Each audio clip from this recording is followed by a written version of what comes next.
Well, hello everyone, and welcome back to another week of the Oscar movie marathon here on Teacup for One. My name is Matt, and I have 2 degrees, and we're here on a Thursday this week because sometimes it's nice to switch things up. Speaking of switching things up, we switched up the movie with we gave ourselves maybe a 24-hour turnaround because originally this was supposed to be Boy and the Heron week. I think the benefit to me not publishing the schedule in advance for the viewers is that you don't have any sense of what to look forward to. It's a surprise, but yeah, it was supposed to be Boy and the Heron week. Then that movie proved to be very difficult to find. It's still kind of in theaters, but it's not in all the theaters. It's still kind of a limited release. It's not available on streaming. I ended up seeing it. I would have been happier if I hadn't. No, that's not fair. It was fine. It was fine. It wasn't great. I had a lot of strong thoughts to express when this was going to be Boy and the Heron week. But it all worked out because instead we switched gears, and tonight we are talking about the Bradley Cooper film Maestro, the movie that he is the maestro of, where he is producing, directing, and starring as Leonard Bernstein, the composer of such wonderful Broadway shows as On the Town, Candide, which is more of an opera than a musical, I think, and of course, West Side Story. And I think he just wrote some music to write some music as well. And he was a conductor. He waved his hands around. This is the second year we've had a movie about conductors. Like last year it was Tar, starring Lydia Tarr. This year was Maestro, starring Leonard Bernstein. Like, what will it be next year? That's my question. Well, we'll find out together. All right, let's see who we have in the chat. We have my cat, Sabrina. Hello, many meows, Sabrina. Eliza using my mom's account. Eliza's the other cat. This is Eliza. Sabrina didn't get kicked off the computer, but I did. Oh, yeah. Eliza had her own account, but then Google was like, wait a second. You're only 5. You can't be on the internet. They got rid of Eliza's account, so she's using my mom's. I listened to the movie. The music in the church hurt my ears. That was a long sequence, Eliza. It was a long sequence. You have delicate cat ears. Mom says, happy Thursday. I watched this movie. It's a rare thing I watched them and I liked it. All right. Well, I'm glad you liked it. So wonderful. Here we go. Let's bring in our first guest for this evening. It's Tinker J. Jeanette, everybody. Hello, Jeanette. Hello. Welcome to Maestro Week. Yes, I'm tickled about Maestro Week. Yeah, it is quite tickling. So before we dive into this movie, I guess opening question for today. If you were to have fun, get the money to do an entire vanity project that is just you starring in a movie about someone, who would that be? Like if you were to produce, direct, and star as a historical figure in a biopic. Oh my gosh. Oh my goodness gracious. I don't know. That's like saying that I feel that I look like someone. I feel that I could, oh my gosh. I don't know who I look like. I feel like we should ask each other this question more so than answer it about ourselves, because I'm like, I feel like I would be either being egotistical or self deprecating. I don't know that I could be fair. Who would I want to be though? I feel like I would put you for the Katharine Hepburn movie, mostly because of the red hair right now. Plus, I know you enjoy a good Katharine Hepburn film. I feel like you're a fan of her as a human. Oh, I'll take that. Yeah. I would take that or the Cate Blanchett movie. Interchangeably, I would take those things. Very good. Yeah. Although I'm like literally, I think half the size of Cate Blanchett. Isn't she very tall or something? Well, yeah. Didn't we talk about this? Always. Whenever it comes back around to Cate Blanchett. No, one of my many favorite quotes from Unbreakable Kimmy Schmidt on Netflix is whenever they mention Cate Blanchett in one episode, Titus comes in and says, "Is she talented or is she just tall?" And that has stuck with me. Is she? That's what it is. Or is she just tall? I feel like it's provoking thought in Vince. When I said that, he started doing this. Vince, do you think Cate Blanchett is good or is she just tall? If I said Cate Blanchett wasn't good, Lisa would throw me out. Lisa's not here this week, though, Vince. Well, I think she may be lingering in the comments section. Who knows? Who knows? Cate Blanchett is good. We love her. We love Cate Blanchett. No, look, Cate Blanchett is great. She was great in Carol. She was one of the best parts of Indiana Jones 4. Yeah. One of the great parts. I think you could just say Cate Blanchett is the best part of Indiana Jones 4. Full stop. Just yeah. I mean, you love Karen Allen. Oh yes, yes, yeah. No, you're right. Karen You're right. You're Allen. right. You're right. And Aliens. Yeah, Vince, who are you gonna write, direct, and star as in a biopic? In a biopic, Yes. a few names popped into my head, but I don't know if any of them are good. I was thinking maybe Mark Twain. Oh yes, That'd be a good one. I think I could be a good Mark he'd Twain. be such a But good then Mark Twain. like a comedy series, like a one season comedy series about Ben Franklin would be kind of good. A young Ben You really Franklin. you like that era, yeah? These are good answers. I guess Well, I that's two think totally different they're eras. like 100 They're years like 100 apart. years apart. I guess I'm just thinking of the white curly hair is very like. But then I thought Sylvester Stallone. Ooh. You know what? What You a know what? jump, though, to go from There you go. to Sylvester Stallone. Are you gonna? Those are my three answers. He's gonna method act the third one. Oh my god, I would love to. Imagine like the pump scene of like actually becoming Sylvester Stallone before the pump scene, like when you are Sylvester Stallone. I need all of these movies. My answer. So is Matt, who are Desi you Arnaz. picking? I want Desi Arnaz. That is miraculously spot on. Yeah, I think you would do a much better job than Javier Bardem. I'm sure. That was when I had the seed of the idea. Was Yeah. when that movie was a thing, and I started reading up on Desi and thought I really want to do a one Matt play about the life of Desi Arnaz. You know who I'm gonna say? I'm gonna say now that I've thought about it, and this is probably the most middle of the road, like good answer for me, Natasha Lyonne, because she has a very interesting life. Yes, nice. I would like to be her. Nice. See, this is interesting to me because And she directs and she produces. She does so, like, all the that's things. totally viable. Yeah. She does all the things. Exactly. Oh, there's Lisa. Okay, so actually, well, Lisa, the question was, since this is like the biopic week, who would you personally pick if you had to, or not had to, but were given the opportunity to produce, write, direct, and star in a biopic about any famous figure? And I was going to segue to say, it's very reminiscent of like the big culminating drama project that we had to do in my high school drama program, which Lisa also went through.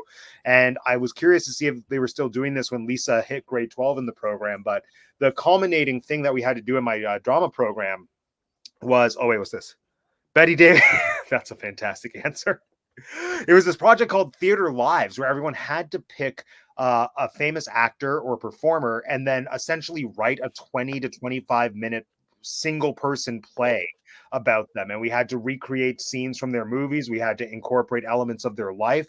And it was very much like write it, now come up with the lighting plot and everything and direct it for yourself. It was so So cool. do we think that Bradley Cooper just took his college project and just turned it into a Oscar nominated movie? Well, watching the whole movie, it was giving me flashbacks to that project, and to like it was interesting to see who all of my classmates thought they were. Who do you think I picked? That's a fun question. Well, it wasn't Desi Arnaz. It wasn't Desi Arnaz. No, okay. And it was this something you've told us about before? No, I don't think that you have. No, I don't. It's not. It's also. I feel like it's not someone that you'll probably think of without me telling you. Oh yes, Lisa did it. She was Betty Davis. Betty Davis was always a good one. Ooh. Yeah, I feel like that would have been incredible. Is it a historical figure or a celebrity?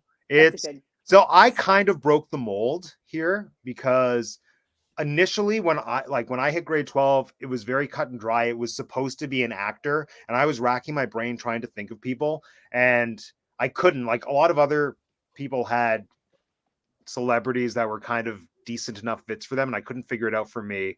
People kept telling me to do Jackie Gleason from The Honeymooners. I was like, no, I have no interest in that human. But then I had a moment of realization where I was like, there is one person who is a performer but not a film actor that I have loved my whole life, and I want to research this human and write a one-man or one-map play about him. It was Houdini. It was Harry Houdini. Oh, A one-person show about Harry Houdini where I was doing magic tricks, and then I also recreated some of the spiritualism demonstrations that he did for public. Oh. So I did a fake seance on stage with a glow-in-the-dark tambourine and like a ghost puppet. And nice. Yeah, I bought a straitjacket that I escaped from. It was so much fun. Ooh. Wow. Yes. This is exciting. Yes, that makes sense. By the time Lisa did it, they expanded it to just be a public figure. I like to think I was responsible for that. I know I wasn't, but I was the first person. You were a seed. Exactly. I was a seed. I planted the seed where they were like, what could this be if we didn't force them to pick someone who was just a film actor? But yeah, it was so much fun. And I was utilized to like be scene partners for a lot of people. I got to do a scene with the guy who was doing Marlon Brando. I got to do the on the waterfront scene when they're like in the car. I was the guy who wasn't Marlon Brando. Nice. It was a good time. But yeah, anyway, moving on. We're going to come back to Maestro in a second, but we're going to try out a brand new segment that Jeanette and I discussed, which is news. We're going to talk about news, entertainment news. Yes. So here we go. Yes. Yeah. All right. This is what we're doing. All right, let's do it. Yeah, let's do it. Just So one thing per person. Yeah, there is like what? Oh, is it? Do you want to do one per person? Let's do it. Well, do you have more? Yeah. Yeah. Well, yeah. I have a thing I could talk about. That's not the thing we discussed. So, yeah. Oh, yeah. Go for it. Well, let's start with you, Jeanette. Let's start with the thing that kind of. So the thing that inspired this, just because I felt like it would be fun to kind of bring up things that we either hear celebrities say in interviews or like cool things that they do that seem relevant to where we are on our journey here, right? Relevant yet irrelevant is Saltburn, yes, because of the snub, but obviously it's not in the Oscar running. But this week I was watching Barry Keoghan's Hot Ones, if everybody's familiar with that series, right? Oh, really? So pretty good interview series, because I feel like they kind of talk about stuff that they don't talk about on other interviews. They just kind of chat and kind of talk about their likes and dislikes and stuff like that. And in passing, he said that Yorgos Lanthimos, the guy who is nominated, which makes it relevant to this conversation, nominated for directing Poor Things, and has previously directed Barry in Killing of a Sacred Deer, which I have yet to see but do want to watch. He compared him to Stanley Kubrick and said that he was the modern, like more modern, I guess, because Stanley Kubrick's not exactly ancient, but more modern Stanley Kubrick. And I just found that interesting, being that he's what I consider to be a really credible up and coming actor. Yorgos seems to be an exciting director that has a lot ahead of him. He's not exactly young, but he has a lot ahead of him. So I don't know, as a Stanley Kubrick fan, found that a very interesting, strong thing for someone to say in a pretty, public setting. So I thought I'd love to hear people's thoughts on that. Yeah, it's such a bold statement. I haven't seen anything, to my knowledge, made by what is Poor Thing director's name? Yorgos? Yorgos Lanthimos, yeah. Yes, I've not seen any of his work that I know of. Yeah. Maybe I have. But the Kubrick comparison to me is just so specific. And I wonder if he was just throwing that out there, like, let me think of a director who's lauded, and considered one of the greatest directors ever, and compare him to that person just because this is what I think of his talent. Or does he actually think that you can equate what Kubrick did with what Yorgos is doing? I think after you watch Poor Things, it will be the latter of the two, because there are things he does with the camera in relation to what he's shooting. That statement was what has made me want to seek out Killing of a Sacred Deer. Like, now that I've gotten the movie for this week, the next movie I'm gonna watch is that. Like, that's on my list. Vince, any thoughts on that? Yeah, look, I'm not the biggest Kubrick fan of the world. Like, I get, he's a technical master. He did a bunch of cool stuff. My favorite Kubrick film is the least Kubricky film there is, and that's Spartacus. Yeah. Good. And you know what? It's a very well made film. Solid script. Dalton Trumbo. Anyone watch that Dalton Trumbo movie with Bryan Cranston? Walter? Yeah, Bryan Cranston. I did not. Oh, the Trumbo movie. No, I didn't, but I remember that was a good movie. I liked that. I think it won Best Original Screenplay, or it was nominated for it. I don't know if it won, but it was a very good film. Oh gosh. I agree. So funny. Well, I guess what I think everybody's favorite Kubrick film kind of like says something about them because they're all very different. I feel like I don't. There's like no two Kubrick films are getting confused. I don't think like. Well, like, and do we think we see that type of diversity with the Poor Things director? That's what I'm excited to find out. Like that made me super excited. That one statement that he said made me like so stupidly excited for this director, and I already wanted him to win. So like now I'm like, is he nominated? In his corner. Is he nominated for best director? Yeah, oh, yeah. Good for him. Yeah, awesome. I think Poor Things is nominated for like everything. It'll be an honor for him to lose to Chris Nolan. I'm looking forward to seeing it. When are we reviewing that? Next week? 2 weeks. Poor Things is it's the last one before it's the last Oscars. one. Yeah. And so next week is Past Lives if we don't change it. If we don't change it. Maybe next week we'll just be Boy in the Heron. It's an accessible film. I'm looking forward to that one too. Had to go to that little art theater to see that movie. It wasn't even worth it. Oh my gosh. You did it so that we didn't have to. And it's worth seeing. I just don't think it's worth seeking out.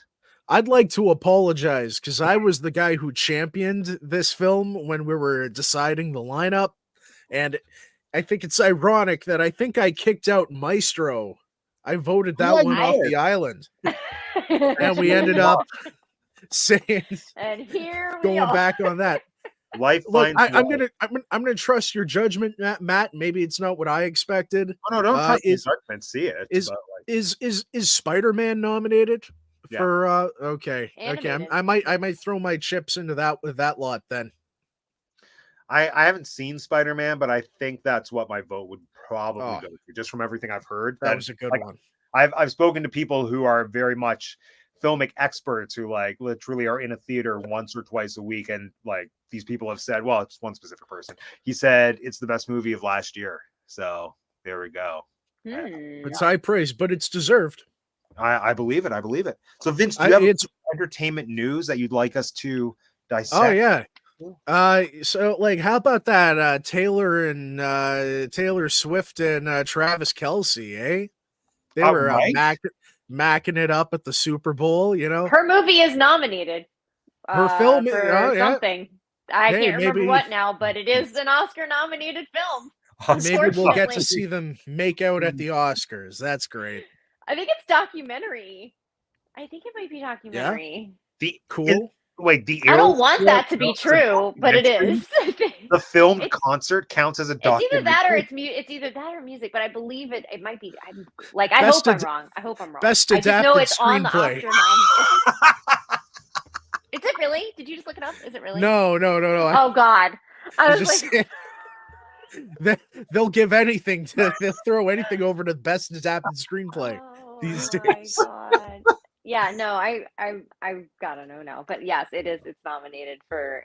That's the real news in that. That's it. Yeah.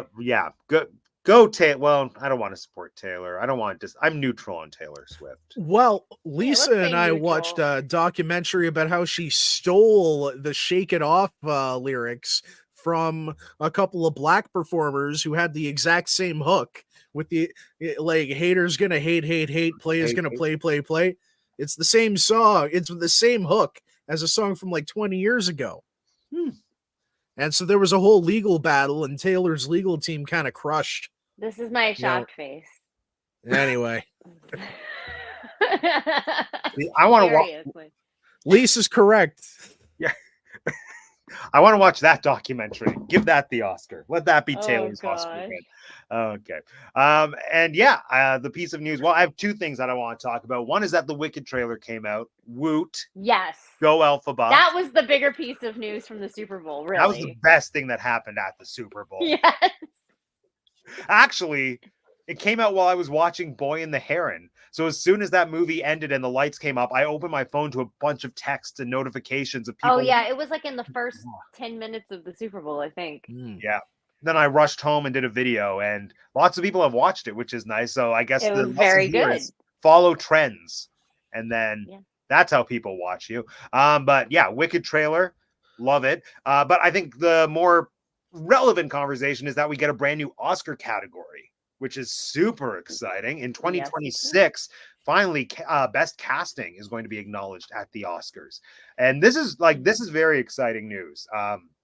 It's something that that's been on my radar for the past few years, the fact that there is no casting acknowledgement. And like there are a lot of categories that don't get acknowledgement at the Oscars. So I think that was one of the things I was seeing as a discussion point where they were like, why did this happen before best stunts? I'm like, well, let's not take away from the fact that casting kind of deserves acknowledgement, but I feel like there's also a lot of misunderstanding or misconceptions about what merits the award. So what's everyone's thoughts on this? Yeah. So when I hear best casting, I think it's the person in charge of, or not in charge of, but like maybe the last like veto or okay for who's going to play a role. Hopefully they're the ones supporting and, you know, leading the people, choosing the people for those roles. I am fairly ignorant of what it actually means, but that's what I assumed that meant. And I'm very excited for it to be a category. I'm interested. I don't think they've told us yet if it's a televised category or not, right? They haven't. I'm getting the impression. I would hope it is. I think it is Yeah. a category. They haven't said, but I feel like it is. Yeah, I would hope so. Yeah. Yeah. Vince, what do you think? Is this like basically a best ensemble award, or? Well, that's one of the things I find people are discussing, and I posted it on my Instagram story when the announcement was made, and someone messaged me saying, "So is this just an award going to, like, is it an award that reflects which movie had the best ensemble, like best acting? How do you assess best cast?" I hadn't even thought about that. Which I think is interesting.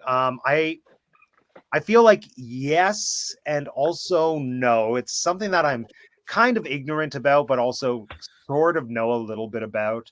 Like when it comes to casting, I mean, there is definitely a precedent for awarding casting because the Casting Society has had their own award show internally for like over 30 years because they haven't been acknowledged by the Oscars. So in like the late 80s, early 90s, they decided, let's just have our own award show and acknowledge people within our field. So that's called the Artios Awards. And yeah, they've been going strong for like pretty well my entire lifetime, which is really cool, except people don't really seem to know that they happen. But yeah, they have a ton of different categories like best dramatic casting, best comedic casting, best high budget, best like television. So there is for sure a set of standards for like set by, I'm assuming, the people that are going to be voting for this, which would be the casting directors. I would hope that casting directors are the people voting for this.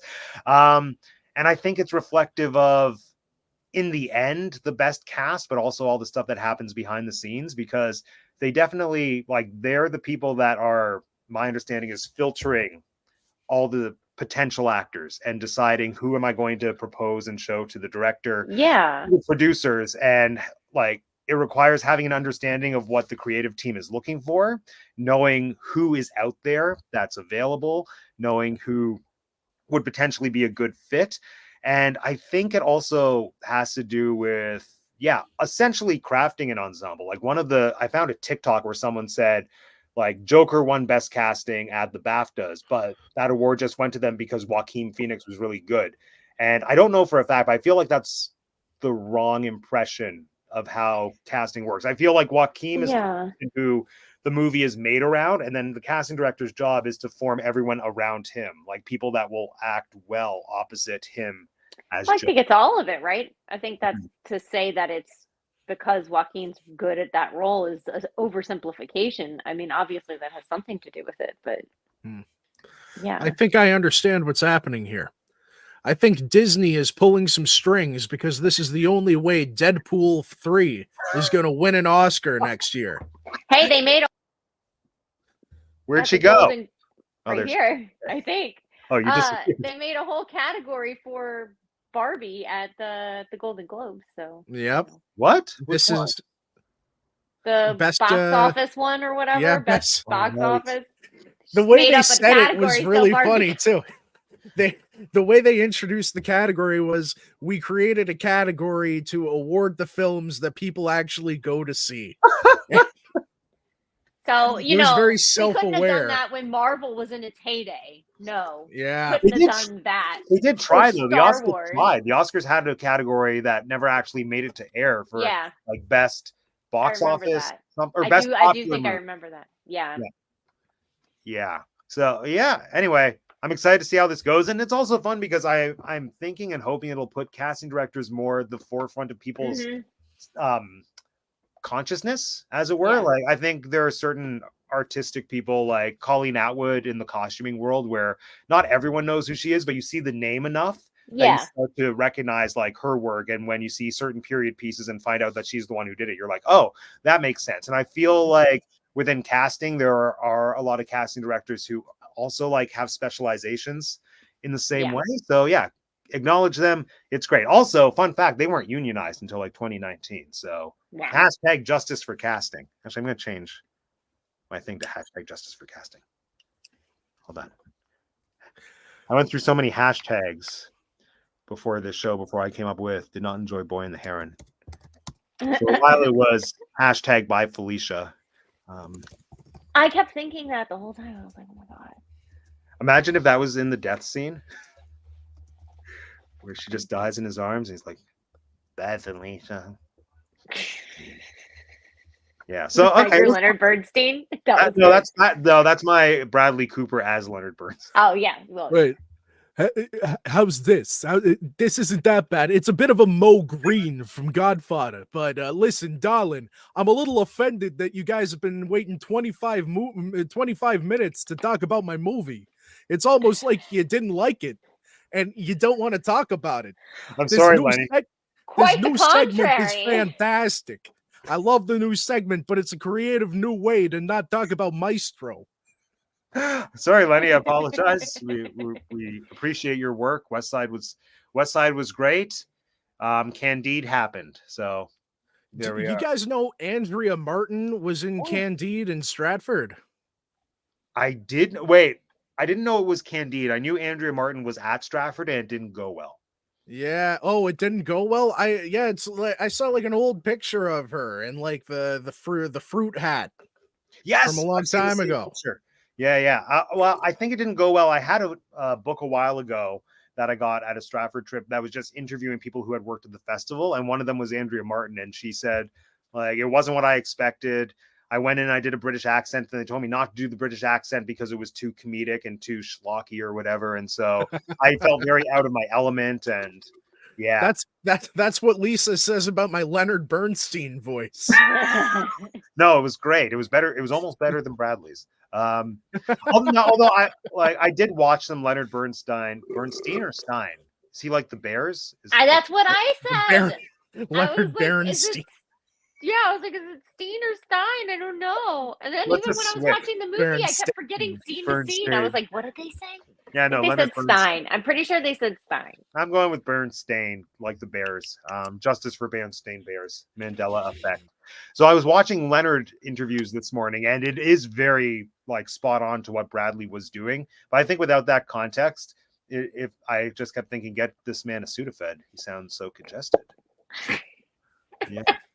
Anyway, opening thoughts on this movie. What did everyone think? I enjoyed it probably more than I thought I would. That's not to say that I loved it. I didn't dislike. I liked it more than Boy and the Heron. I'll say that. I don't know what the point of it was, and I think that connects to a bigger thing I've realized about myself, which is that I generally don't like biopics. It's the same issue I had when we watched Ed Wood.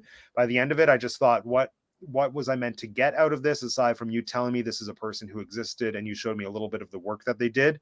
There were elements to this movie that seemed like they had some kind of point, but I don't think it focused in on any one of those things. Like there was a little bit about his creative process, there was a little bit about his relationship, and I was like, give me one or the other, or make this, or just embrace that this is an entire movie about Felicia because she's the more interesting character.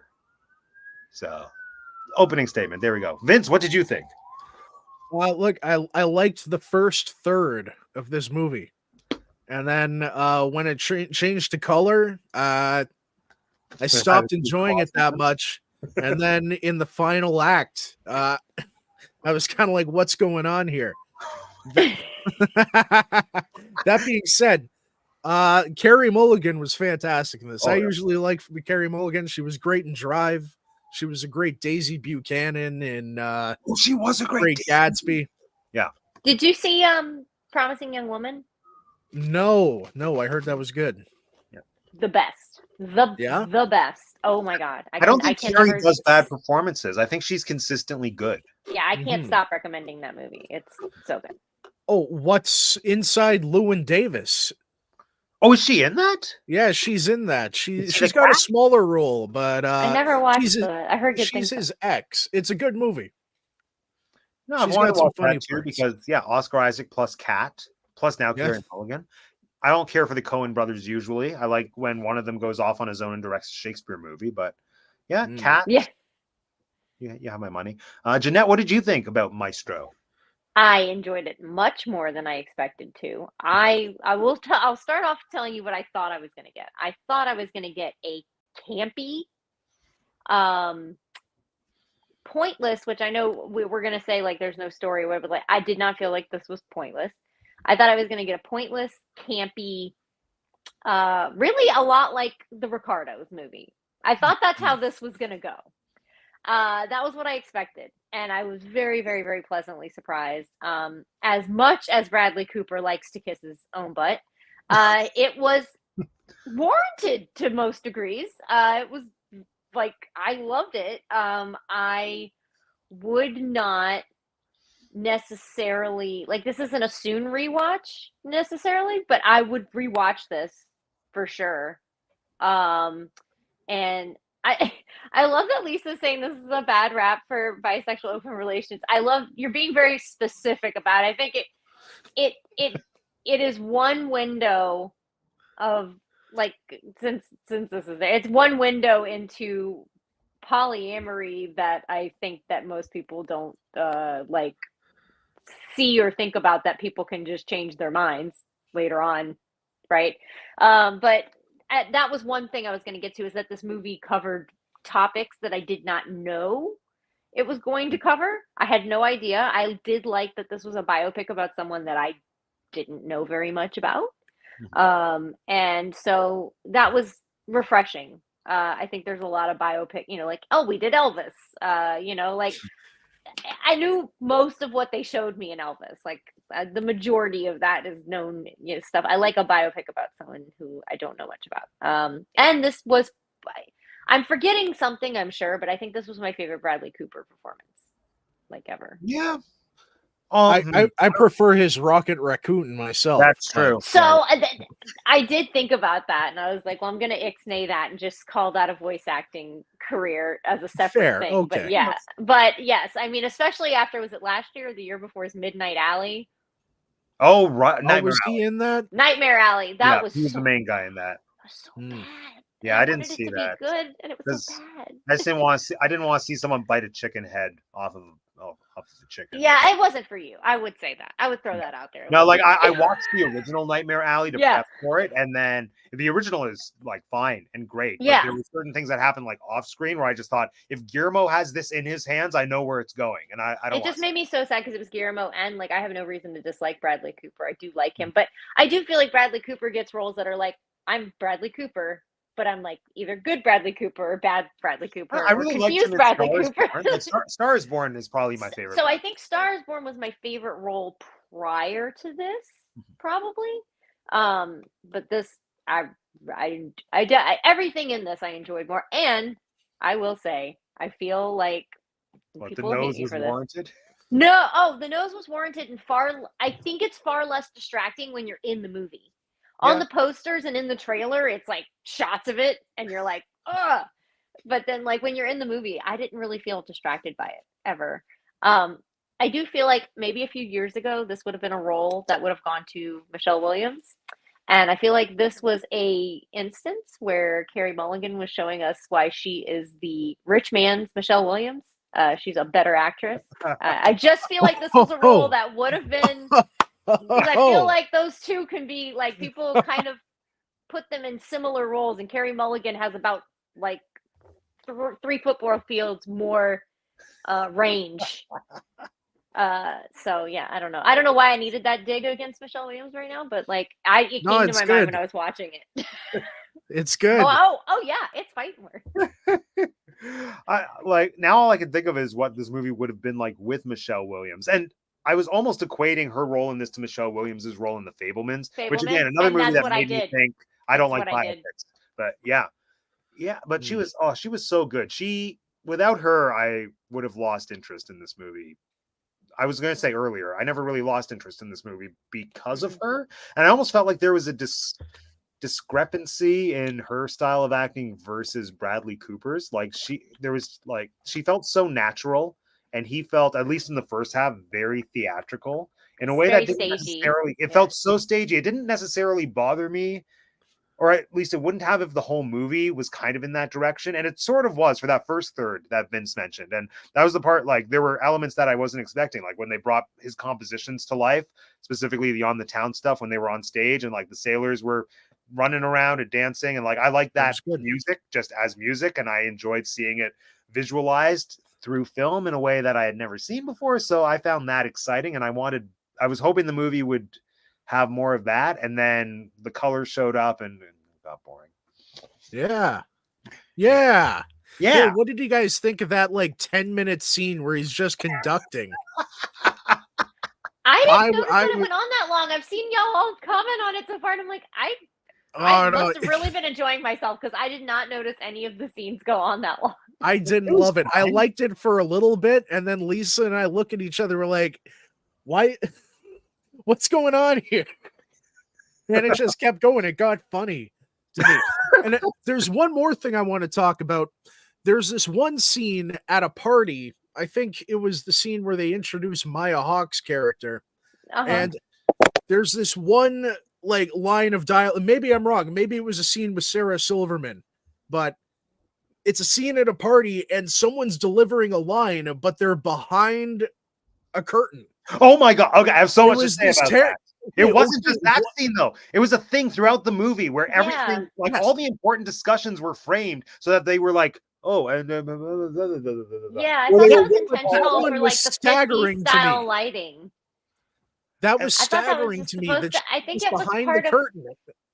I think it was part of setting it up and making it look like that decade, because they kind of shot everything like, I felt like it was another instance where they're like trying to make the filmmaking part of the era too. I don't know, because I did notice that a lot at the very beginning. Yeah. Like it brought me to, I can't remember what documentary this was from, but there was a documentary about like directors or something where someone was talking about Roman Polanski doing Rosemary's Baby, which I haven't seen because it would scare me too much. But there's a scene apparently where one of the Satanists is on the phone in a bedroom, and then it was all set up. She was like nicely framed in the center of the door. Then he was like, no, wait. And then he just slightly adjusted the camera so that you only saw a little bit of her to like build tension, which like, brilliant narratively from what I understand about that movie. That makes so much sense, and it felt like Bradley Cooper was doing that, but I couldn't figure out what the justification was. It was like he was trying to make a strong directorial choice, and I didn't know what that was. It was just a little frustrating. Like especially the scene with the Snoopy balloon outside of the window when him and Carey Mulligan are going at it. Like I appreciated that it was a long take, and I like that, but I wanted to see Carey's face. Yeah, that was kind of strange, because I just kept thinking about, okay, they just have extras with they have like stagehands with miniature parade floats going behind the window there. Like, I don't know. It feels like Bradley Cooper is just trying way too hard to get that award, you know? So do we feel like the snub was merited for Best Director? Yeah. Yeah, because I don't think the directing stands out as anything particularly fine about this movie. Like, I think that the acting is the best part of this movie. Like, I don't even think for a time period film, I don't even feel like the costuming is all that like miraculous. You know, like it didn't like completely transform and transport me necessarily. So you know, and that's not a dig against it. It was good. It might even be nominated, but like, yeah, there wasn't. This movie was good and rewatchable, but like the directing didn't stand out. I think actually, as we've just said, it kind of was noticeably questionable at parts, like with the you stand behind a curtain thing. Like, yeah. So like, I don't know. This is him taking risks, I guess, because there's no way he's that sloppy to put someone behind a curtain, and then maybe he got confused and thought someone else was talking, and I don't know. Maybe I'm being too harsh here. Maybe I just don't get it. No, not harsh enough. No, I'm it's sure a he's a good questionable guy. move. Mhm. And I hadn't thought about it, but yeah, at the beginning of that movie, I was a little frustrated. I was like, why are we, is this supposed to be secretive? Are we supposed to feel like this is secretive right now? What's happening? People standing behind curtains suggest secrecy, yes? And I was like, I don't feel like all of these conversations are overly secretive. Exactly. There was nothing secretive, and I'll keep going back to the Snoopy shot. Like, why were we outside of the room watching that conversation? That to me suggests like a POV of one of the kids or something, or someone else who's not a part of that conversation and not in that space. But it was very much like a private conversation between the two of them. So why couldn't we as audience members be in the space with them? You know what's interesting? Wasn't the dog in the movie we watched last week? Wasn't his name Snoopy? He was. And that movie, but yeah. and both movies are about like failing marriages that are like they get opened up at some point, you know, whether or not people want it to get opened up. And I don't know. I feel like the movie we watched last week was just so much better. It was. It was. Yeah. It was more thrilling. Yeah, it kept my attention more, and I don't know. Focused. I think it was more focused. Now, well, yeah, you had a clear objective. With bisexuals. Yeah. With bisexuals, yep. Yeah, a lot of bisexuals in cinema. I'm really appreciating the representation where it's not very black and white with just their gay characters and straight characters. Like we've got. However, I do think that they're just. Lisa is right to an extent. The bisexuality is brought in as a problem. Like, well, this is you need to be managed. You need to be contained. You need to be figured out. Like, I don't think she's right on that accord. Like, I think I would love to see a few characters in some movies that just happen to be that way, and it's not like the whole focal point of why it's problematic or something. You know? It's something that I feel. I would have preferred the movie focused more so on that, or maybe not as much. Like going back to about how there's not enough of a focus, because even just reading the wiki page as I usually do beforehand about who some of these people were historically, like the guy Tom, is that the guy's name? The musician that he's kind of relationship towards the beginning. Yeah, just reading about what happened with him in real life. Matt Bomber. Matt Bomber's character. In real life, that guy, he ended up being married 3 times. The first wife was, according to Wiki at least, was because Leonard Bernstein said you should marry her just to be your beard. And like, if we had a proper exploration of like what was happening societally, so they were doing that with that character, but they weren't explaining any of it to us. And like, I don't need to be spoon fed it, but if this is part of the narrative, if this is part of the story, you should probably assure us that we know this. That was confusing. The side characters started getting a little confusing. Oh, they all look the same. I think that's where the costuming and the hair thing kind of came in. I was like, can we differentiate these people a little bit more? Because like, aside from the fact that I know who Matt Bomer is, a lot of these people are starting to blur. And it's like you said, I did notice, I was like, well, Matt Bomer's characters had kids and like a wife. And it did feel very beardy. It was like, hey, we bring our wives out and blah, blah, blah. And then we go walk off in the other direction, you know? Yeah. So if the movie had gone more, I don't know, if it committed more to that over the music, maybe that would have been a more coherent film that could have done a proper exploration instead of just in some ways being a very surface level, like this is not good. And also now Carey Mulligan's angry. Because they don't want to make it all about that, right? They're like, this movie's not about a message about sexuality. It's about Leonard Bernstein. It's like, well, okay, cool. So then don't do that as much then. Maybe don't focus on it as much. Pull back a little bit. I mean, that's what I would have been a fan of that. I agree with Lisa. I would have liked to know more about the music creation. Yeah, I did. Process. At the end of it, when Aaron asked me, well, what's it about? I was like, it was a lot about sexuality and his marriage and kind of his music. Like, there could have been more music. We saw lots of music being played. Not a lot of, like, explanation. He just says, like, I love music. I love music. I love all things to do with music. It's like, but I'm too talented for this world. That's the problem. People want to kill me. They're jealous. They're jealous. Yeah.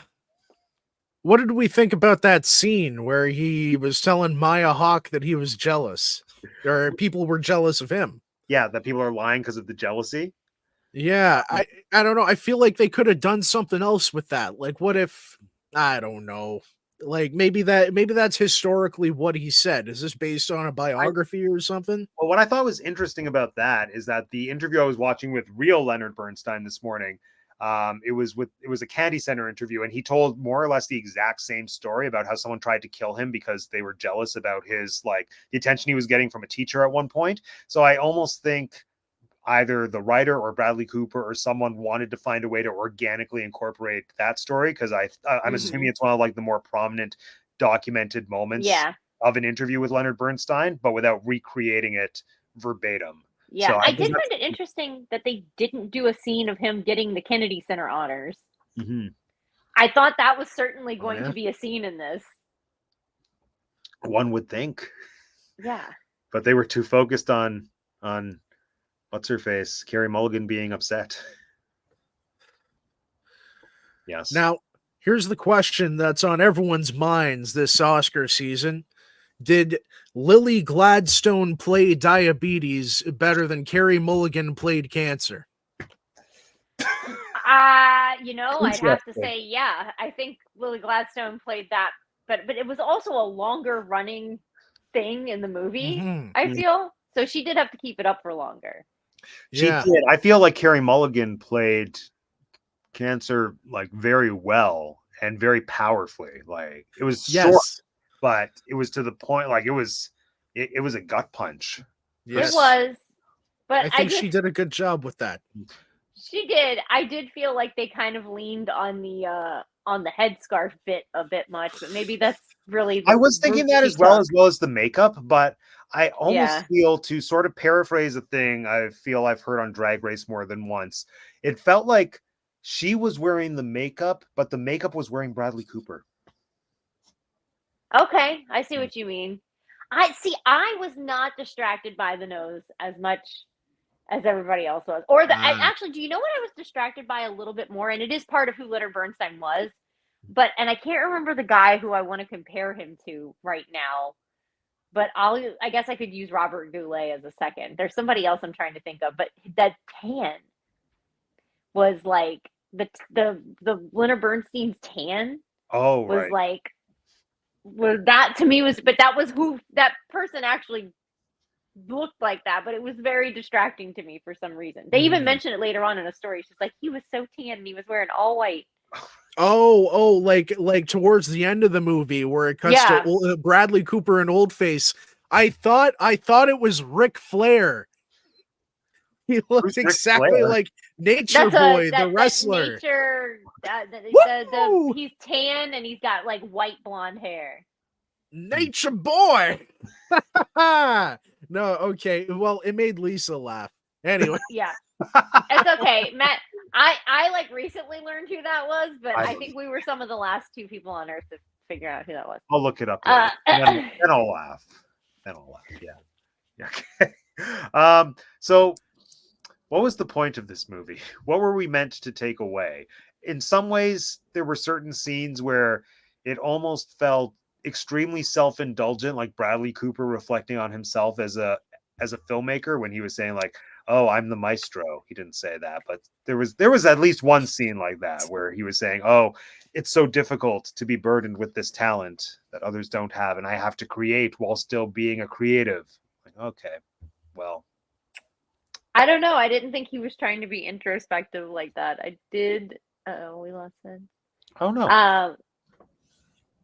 Vince, come back. Hang on. Oh, hang on. I'm back. Okay.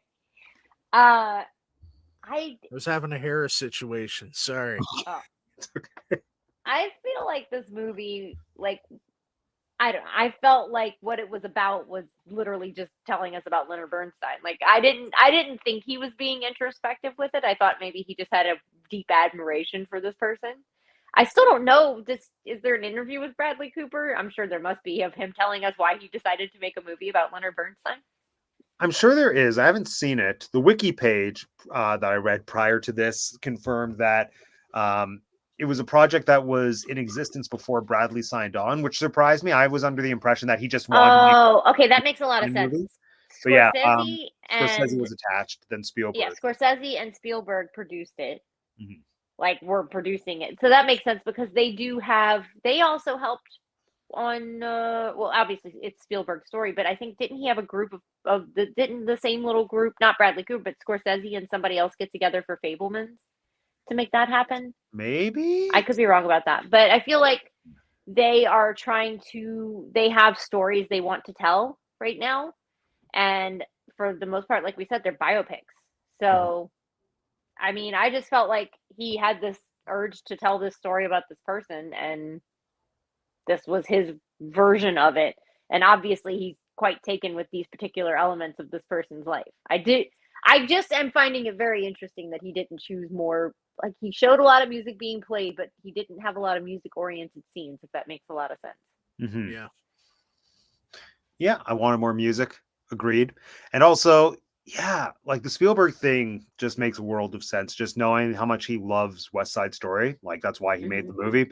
And also, his West Side Story connection is apparently from his mom, who used to play West Side Story all the time. And like we know from Fableman, she was a big musician, and so it's almost like the Spielberg trilogy of bringing his childhood to life in Yeah. different capacities. That we go from West Side to Fablemans to now this. I almost feel like if that's the trilogy, it just is taking steps down. But no. Vince, what do you think about the point of the film? Yeah, I don't know what the point was. I guess they're just telling us about Leonard Bernstein, and he was a conductor in many ways. He would conduct an orchestra, and he would also conduct himself into the love lives of his young male students True. towards the end. And any couples who tried to befriend them. Yeah. Yeah. So What about that scene where when he bends told the over baby? and tells her, "Did you know I slept with both of your parents? And maybe I do that too much. I just love everybody a lot." It's like, I just love everybody. I appreciated the Oh my openness. God. I was like, yeah, oh well, my god. okay. Oh, You're not that hiding scene, I anything. had to pause it. at that point. I was dying laughing. I was like, I can't. What's going on here? What got me in that Look. scene is that he was dressed like Bill Nye the Science Guy, and he kind of looked like Bill Nye the Science Guy. Did anyone else notice? I didn't notice that, but it's clicking now. See? I There see it the is. science guy connection. Yeah. The bow tie. It was the big bow tie and the hair. Yeah. You know what this movie reminded me of? Around 10 years ago, there was a film, I think, starring and directed by Ethan Hawke called Born to Be Blue, Okay. where he was playing Chet Baker, the famous jazz trumpeter. And I didn't think it was a fantastic movie, but I think it was better than this. There was at least a point. There was also a lot more heroin in that film. Yeah, I think the biopics are better if there's like a lot of crazy drug use. Well, they You know, substituted it for swinger parties at this one. I suppose, There we all was have one our. scene of pretty like blatant drug use that was a little like. Oh yeah, with the geez. cocaine. That's true. Oh, yeah. That was how we knew it was suddenly the 70s. Yeah. Yeah, I was like, this isn't Those the were the 80s yet for days. sure, but we must be getting up there now. Yeah. So, well, I want to talk more about biopics, but while we're kind of in this conversational point about the transition of time periods, how did everyone feel about the directorial choice to just have kind of defined aesthetics for each decade? Like in the 50s, presumably into the early 60s, it was like the black and white and the more like the letterbox ratio, and then all of a sudden it's color, and then at some point, I think when we hit the 80s or the 90s, it was widescreen for like a minute, and then the movie was over. I didn't like it because it kind of to me felt like in that same realm of Bradley Cooper trying too hard directorially, of like the weird framing of, are you just trying to reflect the visual styles of how movies were being made when this was happening in real life? Yeah. And I think that's all it was. And that's it has a cool factor, but outside of the cool factor, I didn't find it that satisfying. It was one of my favorite parts about the movie. Like that was one of the things that made me love it the most. I love when people do that, and it's like a really easy way to get me to like your movie. Like if you do stuff like that, like if you shoot a movie like Tarantino does sometimes, right? Like if you shoot a movie the way it was shot at the time period that you're depicting, I think that's cool. Like, yeah, like I said, I wish they would have gone more over the top with the costumes and stuff, like showing us what time period it was, which is a little more realistic, I guess. The hairstyles between 1968 and 1976 wouldn't have changed as drastically as we would all like to think. What people like to think the 80s looked like, and we all or 90s, and we all really know what it looked like. It's like, yeah, I don't know, but I enjoy that. I like when movies amp that up a lot. I think there should have been more of it. I agree. They should have gone more over the top. There should have been, like, instead of 3 different, I don't know, camera settings or filters or whatever the hell they did, there should have been like 6 or 7. That would have made it. I think that would have like made it feel. That would have improved the pacing of the film. Because you know what? When the movie started, I was thinking, oh, okay, they're going to do this letterbox thing for the next 5 minutes. Then it's going to shift over to widescreen color and it's going to be great. And that's like 45 minutes later, I'm thinking, okay, they're just going to do the whole movie like this. Then bam, color. And I'm like, oh, okay. And then when they change it again to like, I guess, modern, aspect ratio, I'm thinking, oh, there's like 45 more minutes in this movie. What's going on here? And then it's over with Bradley Cooper partying in a club. Yeah. I did. Yep. I really liked that scene because it was like, I don't know, things could have just been easier and better for everybody if like he would have been able to just be free from the beginning. I agree with that. Like that was, I always love seeing in any queer story when they find a space where they could just like be and they weren't able to just be before. Yeah, I don't know. That's always like one of my favorite little heart tug moments. Also, though, I felt it had a bit of a discomforting vibe to it because it was the student that he was working with. Yeah. Well, that was more like of a young person bringing him. Yeah, it felt like a young person was bringing him into the modern age, which is funny because he died in 1990. So like, and that had to be what 88 or 89. So it was like the next year. Wasn't that guy doing like a graduate degree program anyway? So it's fair game.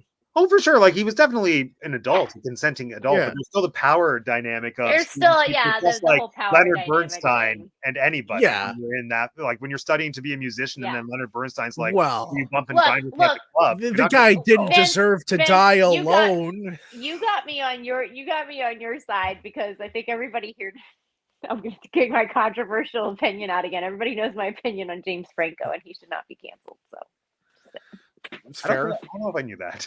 Oh, it was yeah. We talked about this. Did we? Oz the Great and Powerful. I was like, yeah. Is Queer Panic a movie, a TV show, or is it like a concept? It's a highly anticipated upcoming play. Oh, yes. It is a concept, but it is also a play. I'm highly anticipating that play and that reading. Written by the lovely and talented powerhouse of queer theater, Lisa Alves. We love Lisa Alves on this channel. Woo! Maybe when it turns into a movie, we can discuss it on the show. Oh, she's a furnace of ambition. And I can't wait. We're thinking HBO miniseries. Can you put that on a t-shirt? Furnace of ambition? Yeah. I like that. Right. I stole that from Norm Macdonald. I can't claim ownership of that. Oh, well, that makes sense.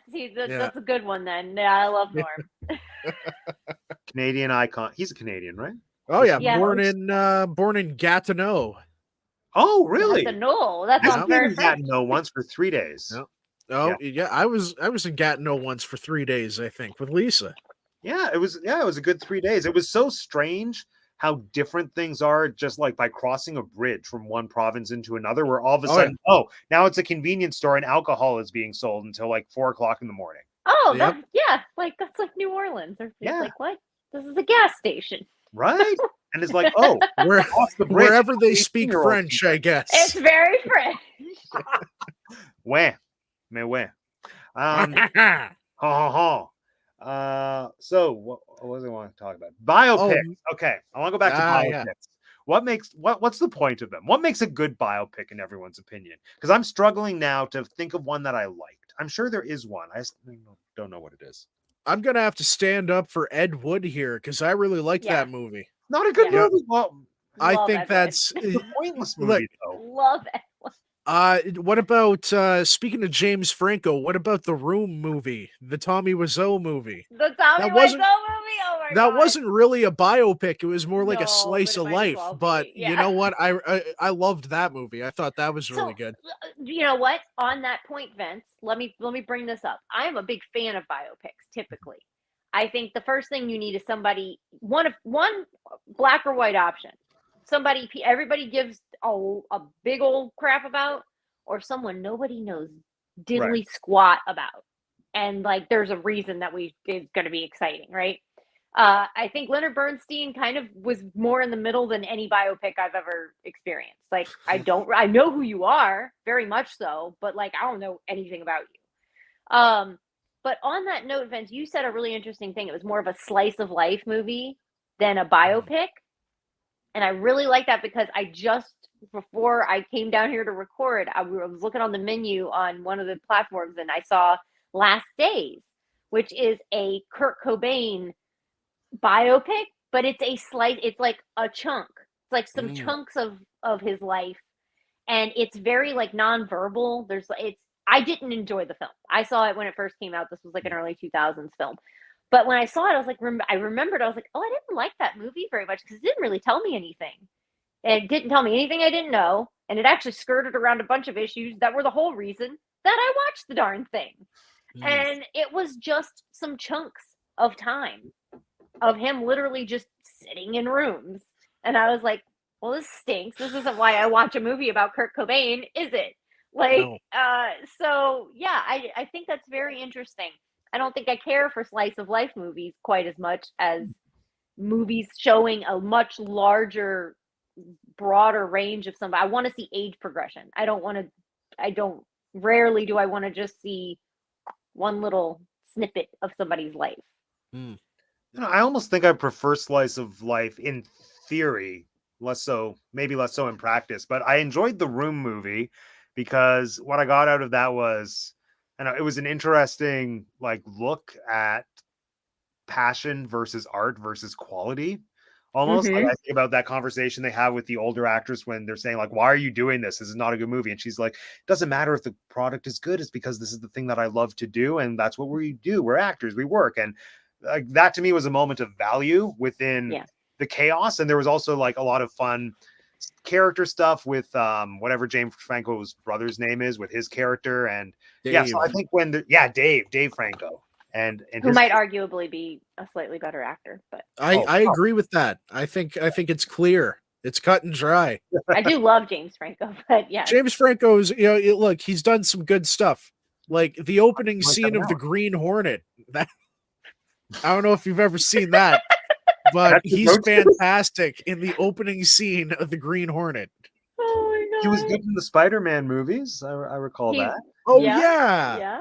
He's good in everything that I've seen. It's just like his younger Freaks and brother. Again, Geeks. more range. Oh God, don't get me started. Geeks so much. Anyway, It's a spectacular show. The Room movie. It's such a good way to describe it. It's like I just think that's a wild. And I wonder what other movies we could think of that would be that and not a biopic, but are classified as biopic. The Ricardos. Yeah, I was gonna say the Ricardos movie is definitely in the format, the slice of life. Yeah. Social Network kind of, and I really like the Social Network. Okay. No, maybe not so much slice of life, but it does have a focus. And maybe that's the main thing with biopics, where it's just about one person. Yeah, instead of a historical happening. Instead of talking about everybody. If you're just giving me a movie about a person, I want to know why or what element of their life or career you feel is worth exploring to justify a movie. And I think that's what I was missing from Maestro, where I was like, either pick a lane, either make it about him and his creative process and the music and give us a little bit of his personal life, or dive straight into the personal life and then give us a little bit of the music, but don't half commit to both. And I think that's what I felt was happening here. That's interesting. You know how there's 2 Steve Jobs movies, and one of them was well received, and one of them was kind of not so much. Maybe that's the point, because the one I I think watched. the point there was that one of them was Michael Fassbender and one was Ashton Kutcher. That's true. So Oh yeah.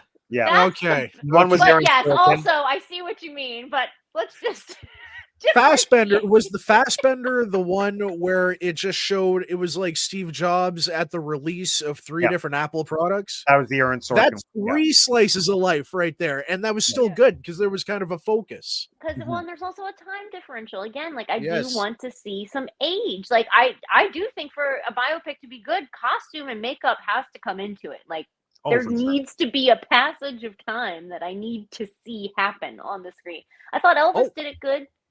Other Does than he- not Elvis making did him really well. big enough, I didn't think they went there with the makeup quite enough because they wanted him to still be Austin Butler-y. But you know, it was like other than What about- that, I felt like they did a good job with it. League of Their Own, does that count? Those were real people. Those And, were, I think that's more of a historical happening movie. 'cause And they're then not you had focusing on Gina just one Davis and person. Old Face at the end. This is true. You Oh, know what? Lisa made a very important, very interesting observation in that museum, the baseball museum they go to at the end of League of Their Own. Spoilers. Looks like, sorry, Yeah, it just kind of looks like the 9/11 museum. Yeah, but 9/11 Memorial hadn't Museum. happened yet whenever they made that movie, so that's It's true. Maybe interesting. It's very interesting. Time travel? Ooh. No, I'm joking. they knew. Uh, They knew all along. what about biopics about fictional people? So, What? if I'm not mistaken, I don't think I'm mistaken. Does anybody remember the movie Gia? No. With Ben Affleck? Mm, No, that's Ji Lee. no, that's Jiggly. That's what I call that movie, Jiggly. But Gigi with Audrey Hepburn? Gia was, if I'm not mistaken, with Angelina Jolie in the early 90s. And it was, I'm pulling it up right now. Yes, it was Angelina Jolie. I don't think she was she wasn't a real person, but I do think it was like a biopic. And I loved that movie when I was younger. And I like, for some reason, when I think of biopics, that comes up. And I'm trying to think, I feel like there's other Apparently movies she's like real. that. She's not. I just looked it up. But like, I'm There's a interested to discrepancy going on here. Gia with Which the. timeline Oh, she are was we a real in? person. She was a real- Why doesn't it say that in the movie rundown? A She really, was a really real person.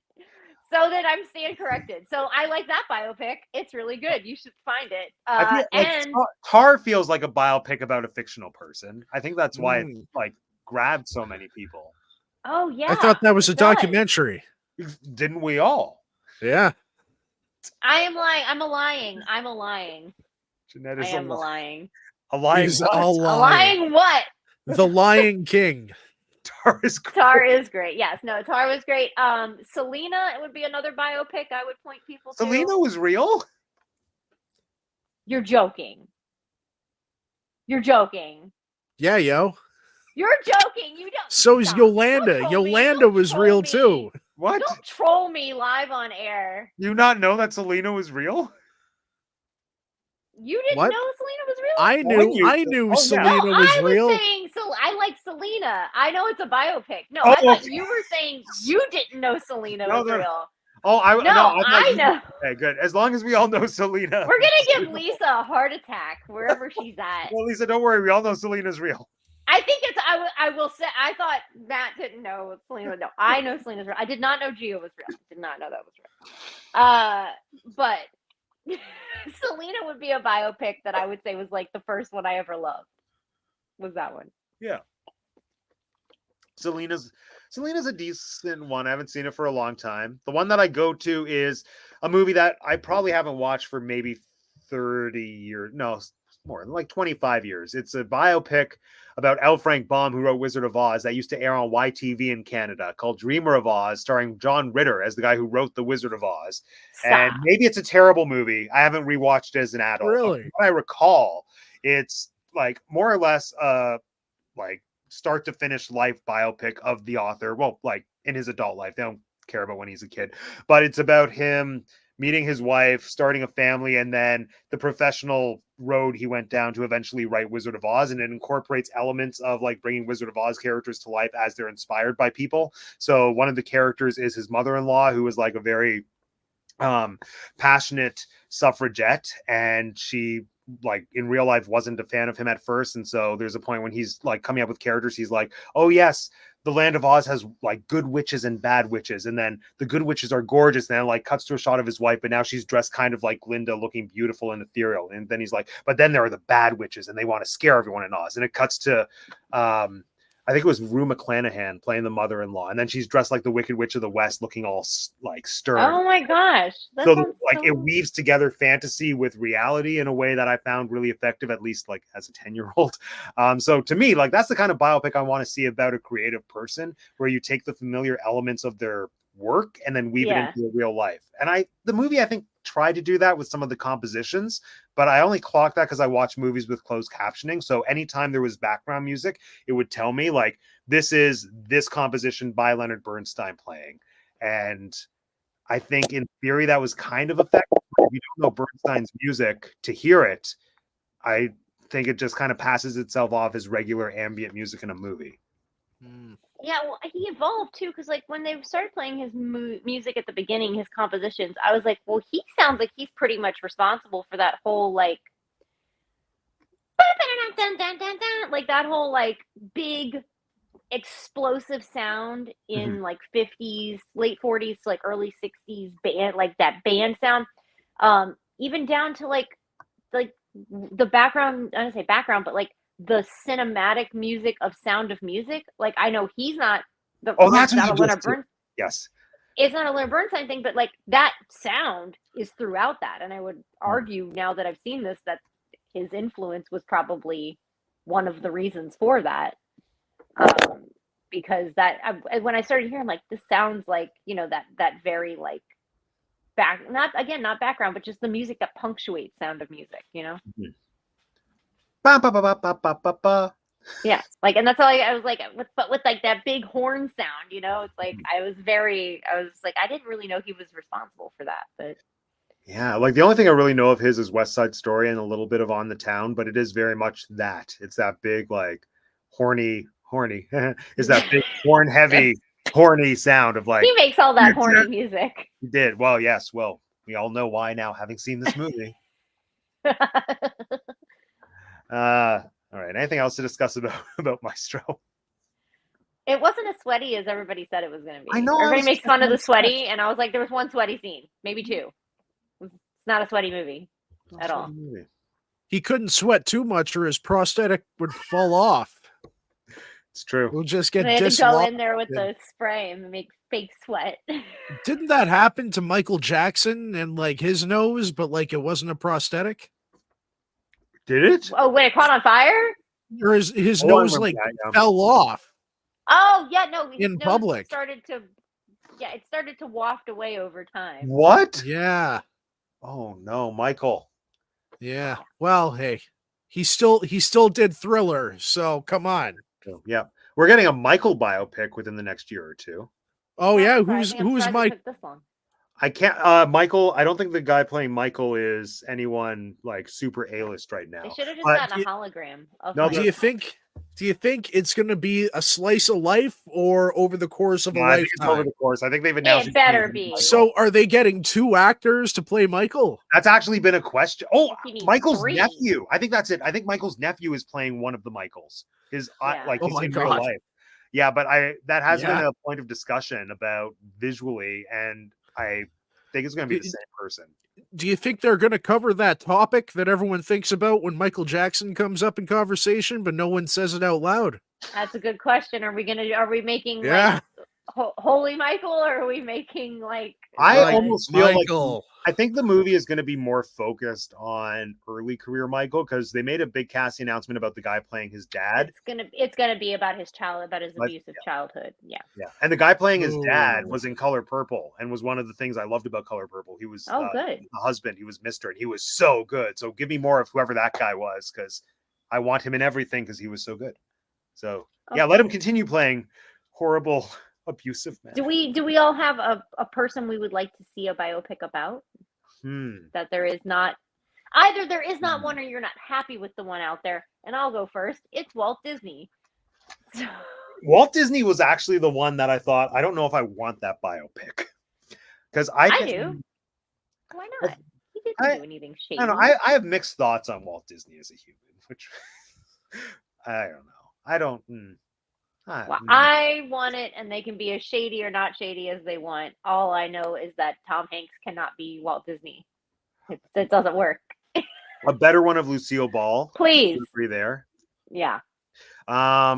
I still want to make my Desi Arnaz one Matt play, which will then be picked up to turn into a movie. So Desi is one. Like a really good Houdini movie is one I would love to see, to go back to my original one-man show passion project, because Houdini had such an interesting life that I think gets misconstrued, because there's the image of who he was versus who he actually was. And people like to perpetuate this idea that he died on stage, which is a blatant, bold-faced lie. He died in a hospital from a stomach punch. Yeah. Well, he got punched in the stomach, didn't he? That's not the. And then he died like a few days later from something rupturing. Yeah. So basically, just because he was such a workaholic, he kind of worked himself to death. So physically, he was really running himself into the ground, and he was having appendix problems, but he wouldn't get them looked at because it would have been canceling shows and like disrupting his touring schedule and his work. So he just kept on putting it off. And then the guy punched him in the stomach, and his appendix was already in such a bad place that like just the pressure made it explode, and he died basically. Yeah. Which is a great scene for a movie. Exactly. But he did so much to go and what's the word I'm looking for? If you've ever seen somebody die from like inner like organ sepsis, like no. It would be a gnarly I haven't scene. had the pleasure. It does be a pretty gnarly scene. You could do that.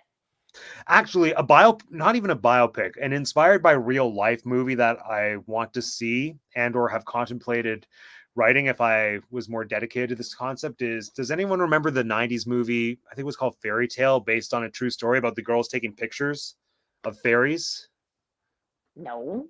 So it was a movie. Sounds amazing. Oh yeah, and it's based on real events. There were these two girls in like I've heard that story, yeah. Yeah, they would take pictures of fairies and then everyone believed them. And then eventually when they grew up, they said, oh yeah, we faked it. Yeah.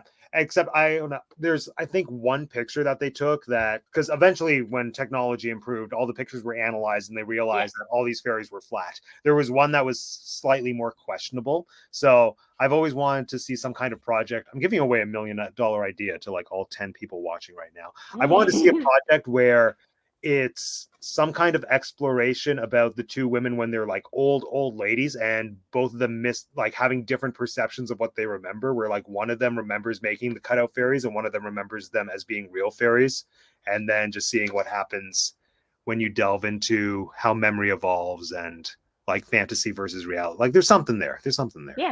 Yeah. Yes.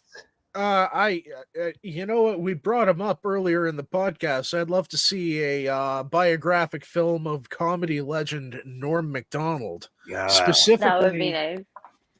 You base it on his autobiography, and none of it's true. This is the funniest book I've ever read in my life. Isn't that what the Weird Al movie is? That it's like the Weird Al movie is so good. Yeah.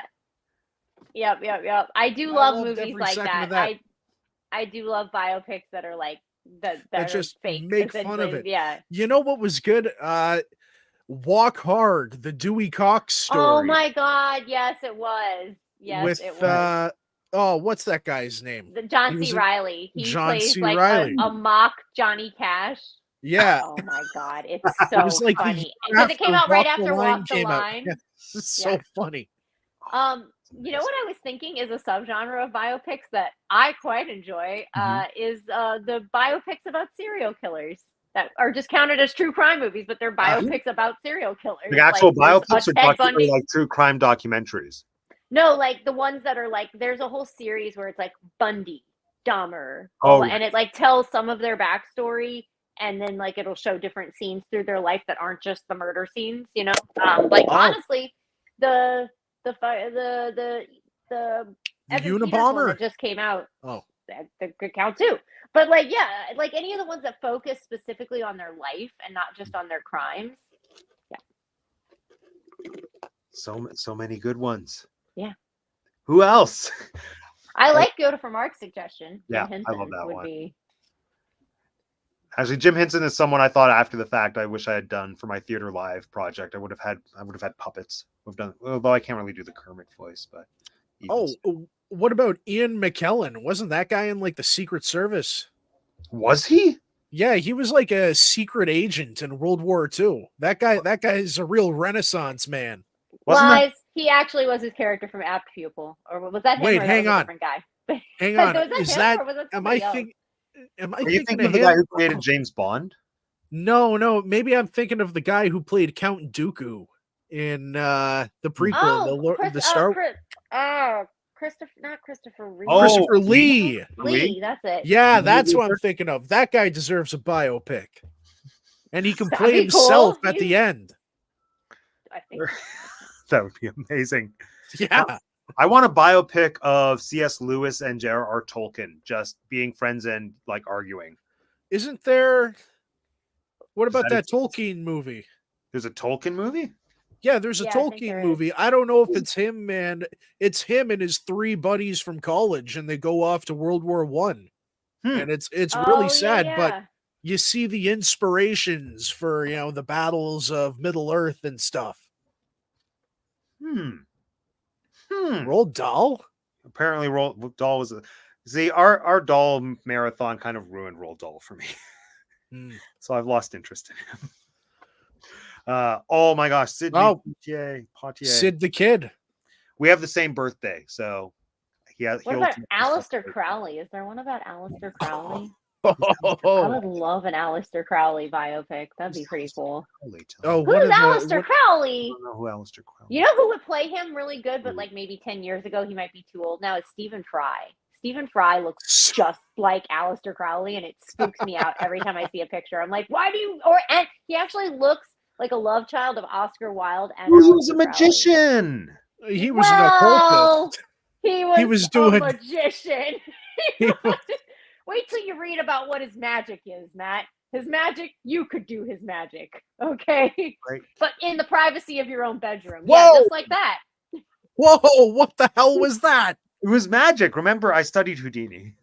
Oh my God. Aleister Crowley's magic needs to be done behind closed doors with loved ones. Oh my, okay. Yeah. Now that we have lovely discussion about biopics, let's move on to the game. Tonight's game is inspired by biopics.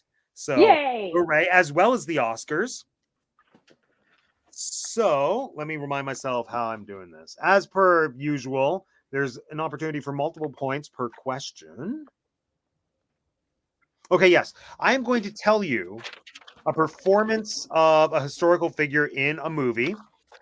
You have to tell me who played that historical figure in the movie. Okay. For 1 point. And for another point, you have to tell me if they won an Oscar for it, if they lost the Oscar for it, or if they weren't nominated for that performance.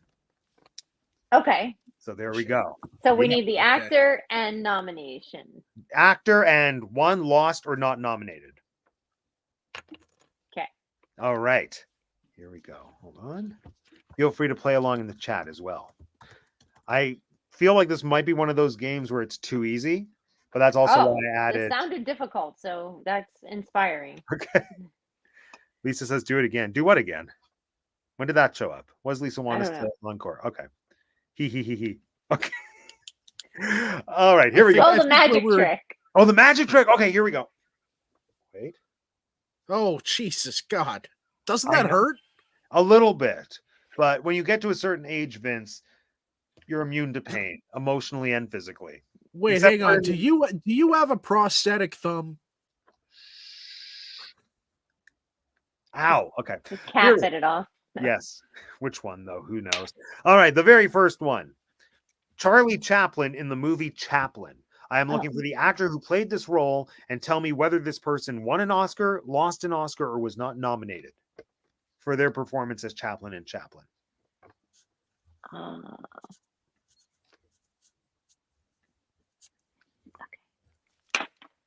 All right. Let's start with Vince.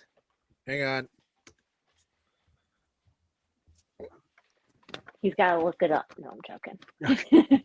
I've got Bradley Cooper, Lost. Okay. Jeanette, Robert Downey Jr. and won. you both get a point because it was Okay. RDJ, but he lost. Yeah. Okay, I knew he was nominated. All right. Next, Truman Capote in Capote. Oh. Oh. Ooh. I couldn't remember the person's name for a second, but now I got it. Fun fact, I turned that movie off in the first 5 seconds because there was a lot of blood. I think I fell asleep during that movie. I think I fell asleep. Ooh. But it was good, like the parts I saw. Lisa, you're in the lead with 2 points. Oh, I got to turn off the chat if Lisa. Yeah, turn off the chat. There we go. Okay. Okay, let's start with Vince again. Okay. Guessed Philly Seymour Hoffman, and I think he won. All right, Jeanette. Same. I think he You're won. both correct. It was Philly Yay. Seymour Hoffman, and he won. Yay. King George VI in the King's Speech. Oh. I love that movie. That was another movie I did not expect to like so much. I didn't love it. Really? I liked it. I thought Jeffrey Rush was good. Yeah. Well, he's always good. Jeffrey Rush is always good. Although he's always. Why aren't you Barbosa right now? That was all I was thinking. It's like this is less interesting than Barbosa. Okay. So let's start with Jeanette this time. Colin Firth, and I think he won. Vince? Colin Firth, and he won. It was a win for Colin Firth. Yay. And Lisa also got a point. Lisa's in the oh, she got 2 points. Lisa, you're in the lead. Next, Gandhi in Gandhi. Oh God. Infamous. I love how important this movie was to everybody, and now historically everybody's like, Well, isn't he like part Indian? He is. Yeah. oh. Yeah. So it's okay. But right? Didn't they do the makeup thing? The bronzer thing? I think they did the bronzer thing. Yeah. Oh. Yeah. Well. And he has a British accent. Very much does not have an Indian accent. Well. Yeah. Let's Who was it? Yeah, it was Ben Kingsley. Ooh, we have a discrepancy here. I think he won. I thought he won. Maybe he lost. He did win. Ben Kingsley won. Okay. But how much of it was the performance and how much of it was the bronzer? Yeah. And how much of it was just back then they used to just give everything to the movie that everybody wanted to give stuff to? Why not all of the above? Why not all of the above? All right, Elvis in Elvis.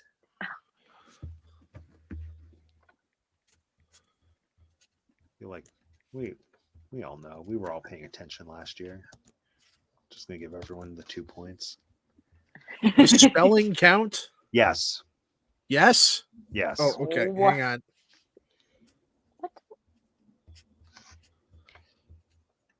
What do you do? Start with Vince.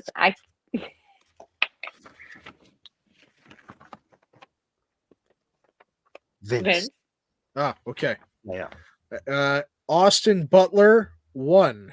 I was like, what don't you know how to spell? Okay. Austin Butler Lost, correct. And Lisa, wait, did you say one, Vince? I thought he won. No, did he win a Golden Globe?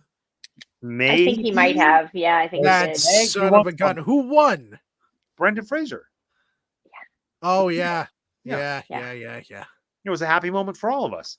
Even though even though I voted for Austin on my ballot, in my heart, I kind of wanted Brendan to win. Yes, we all want Brendan. Yeah. Next, Freddie in Bohemian Rhapsody. Freddie Mercury. Oh gosh. Oh, yeah. Wait, God, what is that? Oh, yeah. And spelling counts. Yes, spelling counts. Oh gosh.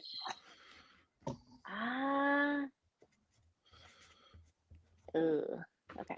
Let's start with I never did get around to watching this movie. I don't know why. Rami Malek, and I think he lost. Okay, Vince.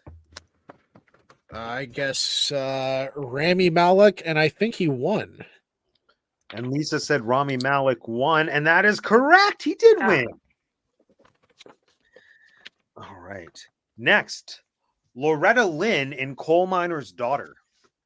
You just told us, and I would have gotten that one. What? Oh, no, you didn't. Never mind. The historical figure is I'm Loretta lying. Lynn. Yeah, I know. I watched that movie so much as a kid, I just get them confused, but I know. It's fine. You get Loretta Lynn confused with the actor? Yep. Okay. Yep. And it's not right. I never actually mean it. I just say it, and then I'm like, no, I'm wrong. It's fine. Oh, God. This is a really tricky one, though, with the award thing. Mm-hmm.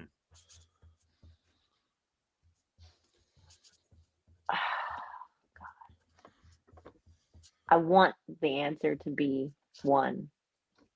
Go with because I love her so very much. But okay. Okay, let's start with Vince. We got Sally Field not nominated. Ooh, that's a good guess. Jeanette? Sissy Spacek lost. We were looking for Sissy Spacek won. Did she win? You won? Wait, hang on. Oh, good. I didn't know that. That's According feels to like the I wiki. just. According to the wiki. I think I'm still right because Sally Field was not nominated. She might have been that year, though. Honestly, but she didn't play Loretta Lynn. She did. Although she was not nominated for Loretta Lynn. So damn. She nominated for Smokey and the Bandit. Ooh, that would hold up I know, in court. right? Is that an Oscar I'll give nominated Vince film? 1 point. No, don't give me a point. Okay. What's going on? Long argument though. Okay, next. Schindler in Schindler's List. Oof. Hashtag Sally Field was not nominated. Or not that year. Sally has 2 Oscars. I think. Yeah. 3? No, 2. I feel like this person does not have an Oscar.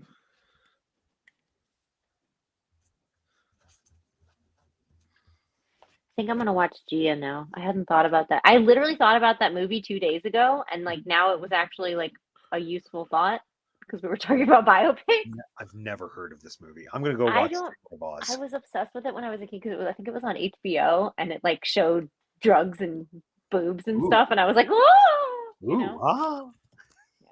Jeanette, what's your guess? Liam Neeson, and I think he lost. Okay, I Vince. don't remember him having an Oscar. Oh, was that Liam Neeson playing Schindler? No, I think I'm wrong, actually. Now I'm thinking about it. Elliot Gould, and I'm guessing he lost. Well, I think it's actually... Yeah, go ahead. Sorry. It was Liam Neeson lost. Oh, it is Liam Neeson lost. Oh, I got it right. I was second guessing myself. Is it Ray Fiennes? Is it Ray Fiennes, actually? Was Ray Fiennes around then? I think he was too young. He would have been young then, I think. Next, we have the Queen in The Queen. Oh, God. Of all the Queen movies, I don't know which one that is. There's 30,000. Which Queen is that even about? The first? The new one? The Queen. Called The Queen. Queen Elizabeth? The Queen. The Queen and the Queen. If there's a queen, I'm going to say there's a good chance it's Cate Blanchett. I do know she played a queen at some point, and I know she won for that movie. That's my guess. There's 8 queen movies. But only one called The Queen. I know. Is it the Helen Mirren one? Is it the Cate Blanchett one? I don't know. What was your answer? Let's start with Jeanette. I put Cate Blanchett, and then she won. Okay. There's only one queen worth mentioning here, and that's Bianca Del Rio. Yes! And I think she won. She wins everything every time. Is the queen of queens. Wait, which one is Bianca Del Rio? Bianca Del Rio. So she was season 5 winner. I think 6. The comedian, the really funny one. She's very really funny she's very one. brash. Very yes. Yeah. Yes, I very love tall hair, wears the same silhouette all the time. Yeah. I love her. Does a great Judge Judy. Yes, that's who she is. Yes. Yeah. I'm such a casual viewer, but I still have seen all the seasons, but I remembered very few distinct queens, but Bianca's the one at the forefront. Oh yeah. Well, clearly not because I had to confirm, but I love Bianca. So good. Oh yeah, and Lisa got it. It was Dame Helen Mirren. It was the Helen Mirren one. Yeah. Ah, That was actually the movie that like jump started the whole thing that like turned into The Crown. Oh yeah. Yeah, because whoever Oh. wrote it, first he did the Queen, then he did the play The Audience with Helen Mirren once again playing the Queen, and like The Audience is a really cool play because it's about like different scenes that are all interactions between Queen Elizabeth II and different prime ministers throughout her entire career, and and usually whoever plays Thatcher gets an award like an Olivier or Tony or whatever because it's Thatcher, and yeah, and then he was like, "Now I'm going to make a TV show." So we love them. Next, okay, this is the last one of the regular round before we go to the bonus round. Andy Kaufman and Man on the Moon. oh.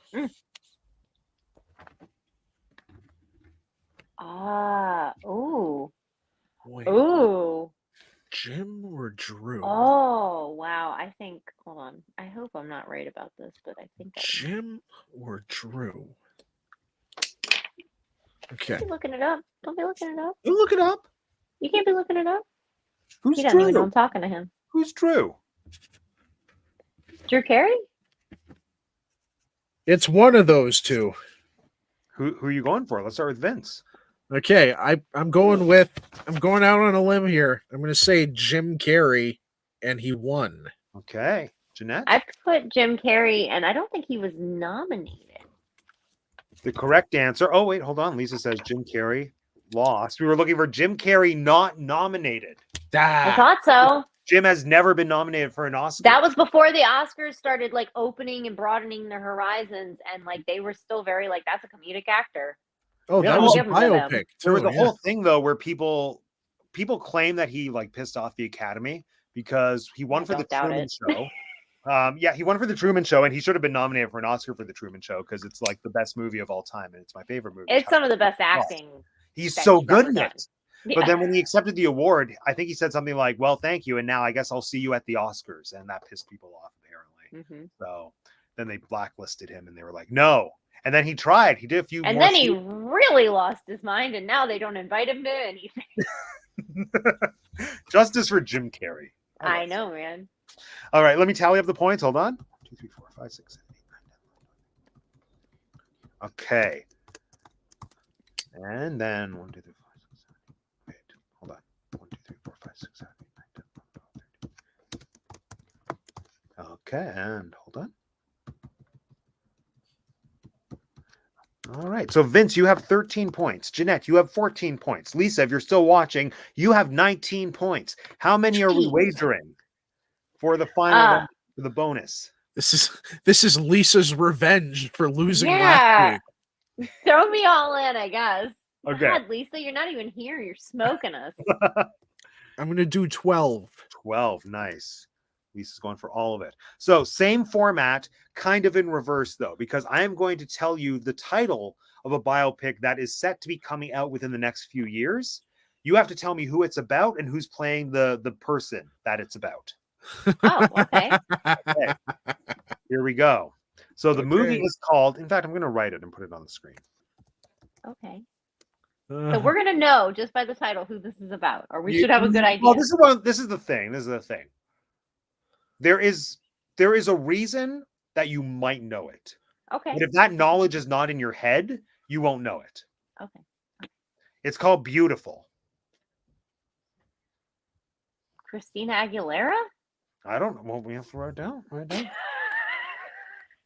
So again, That makes me think of it. who do we think it's about? And who is playing the person? I almost feel like Lisa's the only one who might have the knowledge required. Yeah, I'm like, is this? I literally think it's Christina Aguilera, but it's not it. I just for some reason that.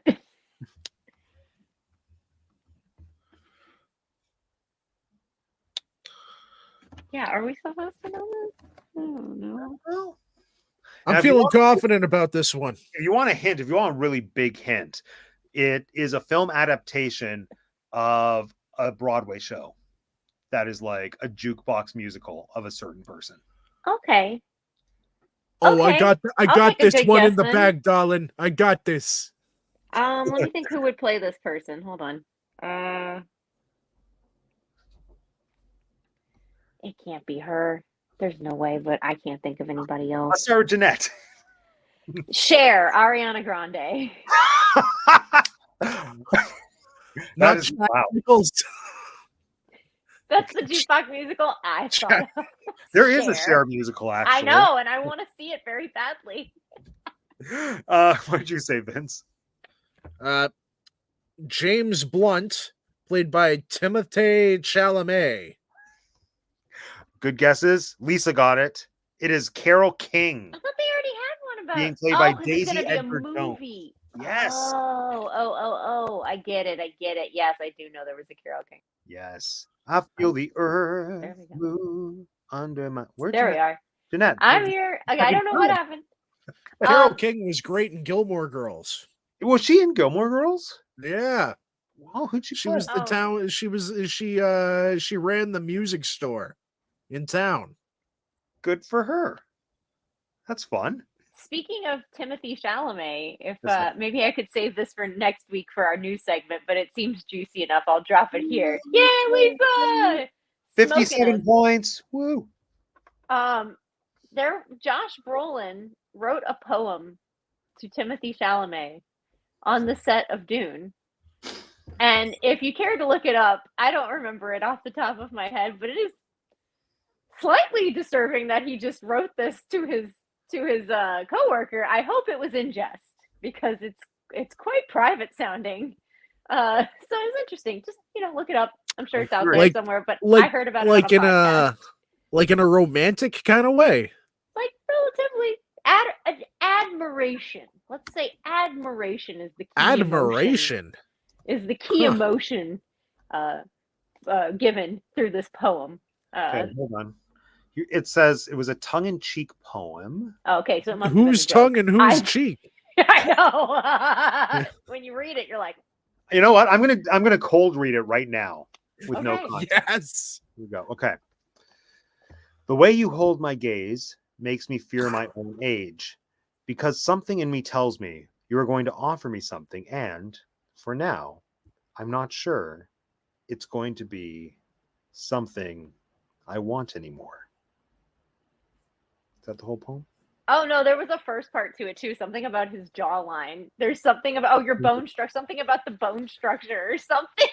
What? Wait, hold on.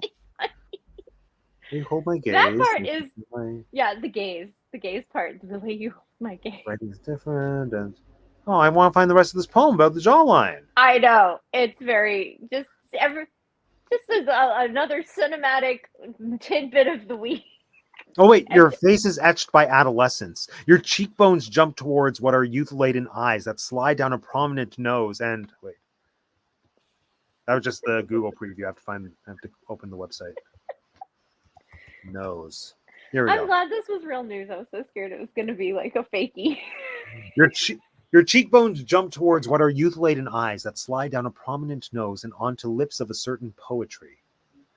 And the way, then it goes into, and the way you hold my gaze makes me feel. Yes. Okay. Yeah. Wait, so he made this public knowledge? Like, I don't know how it got out. I just know it got out. I don't know.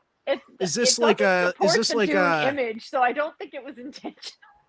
Is this like a Drake video thing where he clearly leaked it himself, or? I don't know, but I do know Dune 2 will be nominated for something, so it's at least remotely relevant. I feel like I'm the only one here who's looking forward to it. I'm always excited for Dune. I want it to be nominated for nothing because I don't want to have to fix another Dune movie. Oh, you're gonna have to. I know, and I'm angry. It's not for another year, though. Thank God. Ugh, Kwisatz Haderach. Bene Gesserit. No. Let me try to spell that real quick. You don't want to wait. You're not going to go to the theater, and you're not going to get the funny looking popcorn. I wish we had a theater. I want the popcorn thing. Yeah. I want the popcorn bucket. So Cineplex released a hilarious promo video for the popcorn bucket. Yes, I saw that. It was Did you so see it? Funny. Where they're like different uses, and then the last one is explicit catch. Yeah. So congratulations to whoever came up with that as a marketing ploy for Dune. like the popcorn bucket in general. I will Yeah. buy the popcorn bucket because I respect that more than I respect the movie. So said what I said. Okay. Anything else? No. Why do you want the popcorn bucket? She knows exactly why. I don't know why she's even asking. I want to get it and store all my grocery bags in it. You just like Oh pull yeah, one out. going out. Yeah, makes sense. Same here. That's my reason. See? Okay. Yeah. So, quick go around. Was this movie nominated for Best Picture? Yeah, I believe so. Oh no, What wait, was movie? it? What are we Yes, it talking was. about Maestro. again? Maestro. Yeah. Yeah. So, closing question once more. If you had to vote for this movie for Best Picture, what would your reasoning be? Or you can choose to cancel your ballot and write in May, December, like Anna did last week. But that's the only option. You have to write it in May, December. If I had to support this as best movie, I do think I could find credible things. I do think that it is the one of the better biopics that I've seen recently. Like I do enjoy that. I think that overall I was intrigued and enthralled through the whole movie. Like I didn't stray away. I didn't look at my phone. I didn't think about how long it had been on or anything like that. And it's beautiful. I do think it's very crisply shot. Like I enjoy how it is shot, even though we've talked about a few of the cinematic choice or cinematography choices. But the overall picture of it is crisp and it's an intriguing movie. Well said. Well said. Vince? Look, if I had to vote for this to win Best Picture or whatever, it's clearly because Bradley Cooper's a genius who employs directing tactics that go beyond my understanding. As a meager consumer of film, I just don't understand how Bradley Cooper is such a talented film maker. It's a good thing Bradley's in the chat tonight. It is. Yeah. Can you imagine? I would die. Bradley, if you're listening, You're there, fund my operation on YouTube, please. Yes, all of us. Give all of us money, Bradley. We'll collaborate. We're open to collabs. Yeah. Yes. Yeah. If I had to vote for this movie, it would largely be, I think, because of the performances.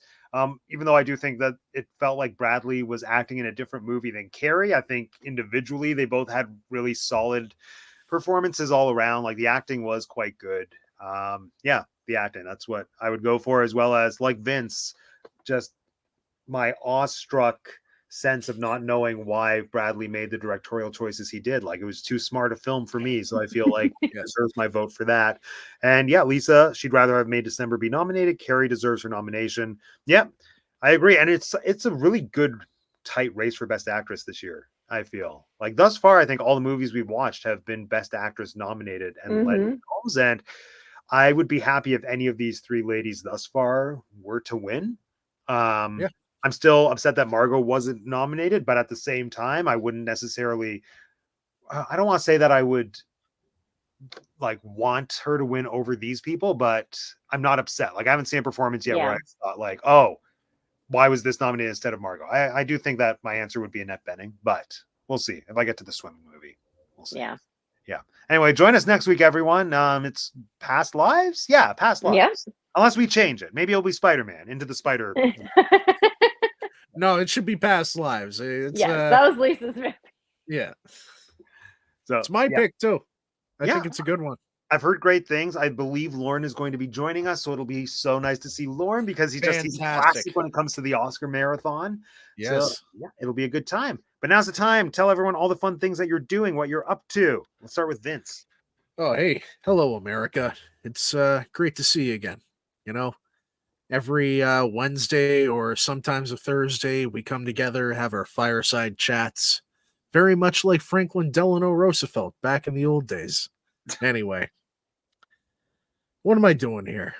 I run a YouTube channel, also a TikTok page, and an Instagram page, all under the title Vinny Ridge Media, where I run a show called Only Time Will Tell. I don't know, maybe that's a little confusing. I might need to work on that a little bit. Maybe I should make it all Only Time Will Tell, or come up with a snappier production company name than Vinny Ridge Media. It's a pun based on a famous Canadian military victory in World War One. That's so out of left field. Anyway, follow me. I also like to point out that this is the first Oscar film we've watched this cycle that does not remind me of a Star Trek episode, and I took points away for that. So, if you're watching this and you can think of a Star Trek episode that this reminds you of, leave a comment, or send me a message. Anyway, folks, have an excellent evening. Thank you. Okay. Hello. Yeah. So I'm Jeanette, and you can find me here right now and next week on Wednesday. But you can also find me on We Like Theme Parks podcast, new episode every Thursday. And you can find me on Instagram at TinkerJ787. And that's just kind of like all the stuff I like, which is mainly this and my podcast. So, yeah, you can follow me there too. I'll see you next week. Bye, Jeanette. And if you're watching this on my channel, my name is Matt. I have 2 degrees. Thank you for joining us for another episode of the Oscar Movie Marathon. As we said, join us next week where we will be discussing, I almost said Poor Things, but the other P-titled movie. What is it? What? Past Lives. That's it. Past Lives. So join us for that. Watch the regular videos that come out on this channel. A lot of people watch the Wicked trailer reaction. That movie doesn't come out for 9 months, so I'm hoping people keep watching it because I like the attention. With that said, my name is Matt and I have 2 degrees, and this has been the Tea Cup for One. How do you end this?